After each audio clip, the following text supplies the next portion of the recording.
السلام علیکم گائز، امید کرتا ہوں آپ سب لوگ خیریت سے ہوں گے۔ Welcome to my YouTube channel. آج کی اس ویڈیو میں ہم ابابیل کے بارے میں ذکر کرنے والے ہیں کہ اللہ تعالیٰ نے خانہ کعبہ کی حفاظت کے لیے صرف ابابیل کو ہی کیوں چنا اور پرندوں کو کیوں نہیں چنا۔ اس بات کا ذکر آج ہماری ویڈیو میں ہونے والا ہے، لہٰذا ویڈیو کو اینڈ تک لازمی دیکھیے گا۔ آگے چلنے سے پہلے میں یہ گزارش کرتا چلتا ہوں کہ میری ویڈیو کو لائک کر دیں اور چینل کو سبسکرائب کر دیں۔ اللہ تعالیٰ نے ابابیل کو اس کی چند خصوصیات کی بنا پر خانہ کعبہ کی حفاظت کے لیے بھیجا تھا۔ ابابیل اپنا شکار ہوا میں کرتی ہے۔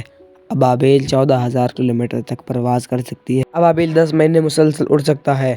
ابابیل وہ واحد پرندہ ہے جو ہوا میں پرواز کرتے کرتے سو سکتا ہے۔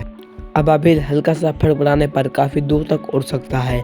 ابابیل 20 سالوں تک زندہ رہ سکتا ہے۔ ابابیل کی ان چند خصوصیات کی بنا پر اللہ تعالیٰ نے اسے خانہ کعبہ کی دفاع کے لیے منتخب کیا تھا۔